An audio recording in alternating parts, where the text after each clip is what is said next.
Ladies and gents, this is Historical Misconceptions for you to bring up during family dinner by the channel SamONella Academy. Sam is going to tell us about all the misconceptions that we tell everybody, and there are also misconceptions like how your different part of your tongue tastes different type of things. No, that's not true. How your heat through your heat from your body escapes fastest from your head. That's not true either. Lots of misconceptions. That's just stupid. And people tell each other enough for a long time that people start to think that it's just fact, like that this is true, without even realizing that there is no scientific basis behind it. Sam makes some great videos. I love it, every single one of them. It's one of the videos that nobody brings up, but those topics are just awesome, and the way Sam tells it's always funny. I've reacted to lots of SamONella videos. Check out the end cards or just check the channel, I guess. So yeah, let's watch this video. Episode of SamONella Academy is brought to you by Skillshare.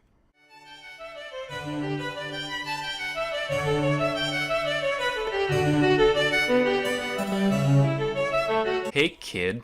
Yeah, you. I just got off the phone with the big man upstairs, and he told me that I need to clear a few things up around here. So without further ado, here's 10 pieces of malarkey that you might still be spreading. Number 1. Nobody was ever burned to death at the Salem witch trials. Yeah, they were of hanged. the accused, 15 died in prison, 19 were hanged, and 1 was squished to death. That last Damn. Obviously no one was burned at Salem witch trial. They were hanged. I knew that. But look at that, near same amount of people died in jail. But yeah, hanged is the more focused thing.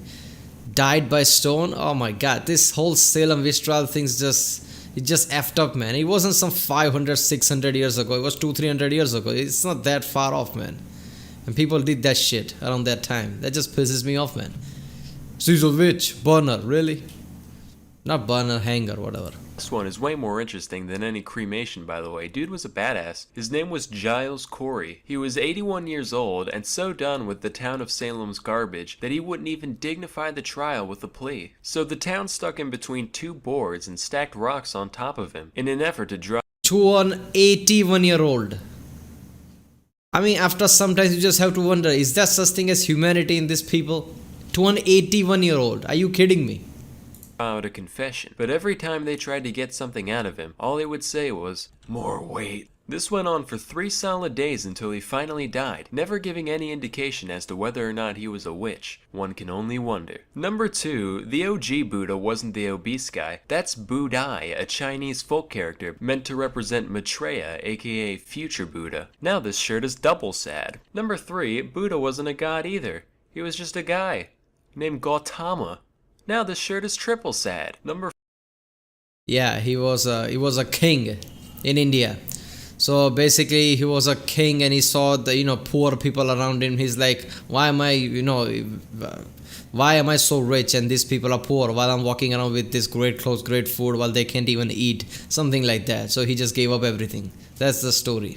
That's the loose version of its story. Number 4. Ever heard of a vomitorium? Turns out, no. It's not a place where Roman nobles would go to make room for more pheasant spleen and lobster eyelids. It's just a big entranceway to the Colosseums that hordes of peasants would spew out of. Number 5. Washington never cut down a cherry tree in his youth. I don't get this one at all. Apparently it's supposed to paint the man in a good light somehow. It's like, Tyler, what the hell happened while we were gone? Where's the tree in the front yard? Oh yeah, that was me. Got bored. Just felt like vandalizing something, you know? Hey, what about my honest character? Number 6. What does cutting down cherry tree has anything to do with him being good? What the hell is that?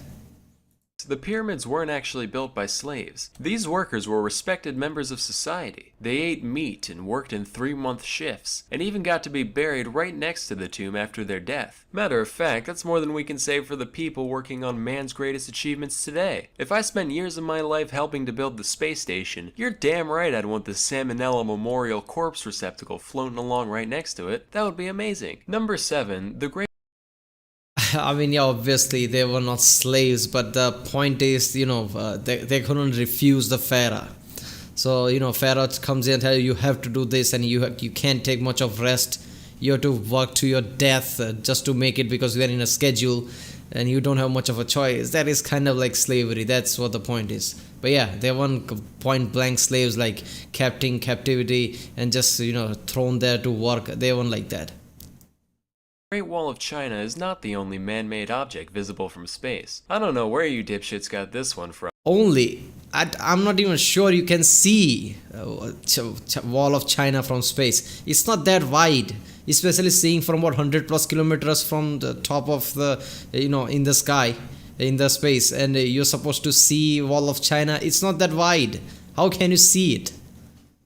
I don't know, maybe if you use some kind of telescope from it, but that kind of kills the point, isn't it? I mean, something has to be really thick and big for you to see from the space.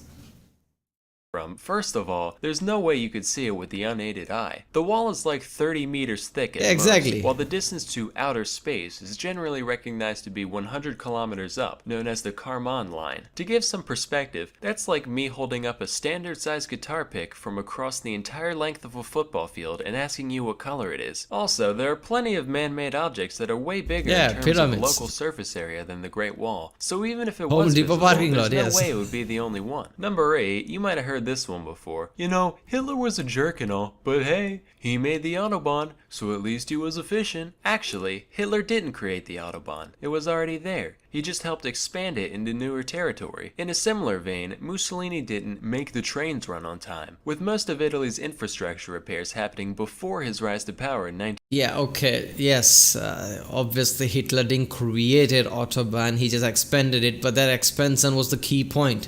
He connected Autobahn into right places to make sure that it's a network throughout his country. So he can move tanks and all the army equipments from one side to the other faster without worrying too much.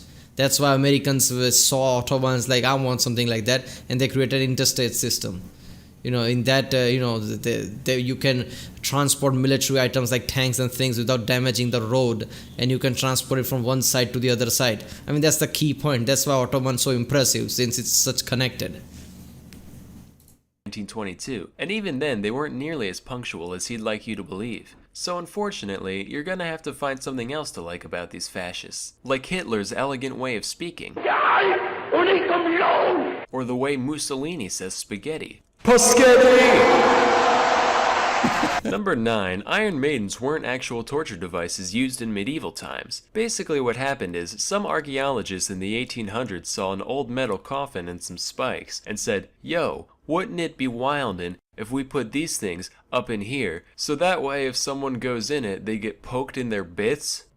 Damn, You're a sick man, Cornelius. I like it. Into the museum it goes. At least Iron Maiden was real. They were as real as it gets. I mean, there must have been some kind of a connection that they saw, that they were probably on that, inside of that coffin, some markings or something. They wouldn't have just thought, let's just put it there. If they did that, that's just stupid. That's just like modifying history with whatever you think. It could be just nails to shut the door closed, like, I don't know, for some reason. I'm pretty sure there's been some signs that there must have been inside the coffin like that. Still are.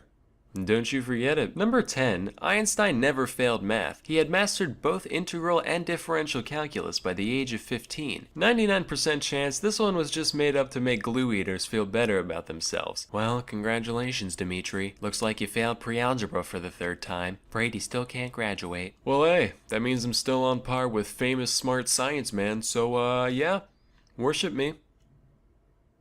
So it just goes to show that we've all got a...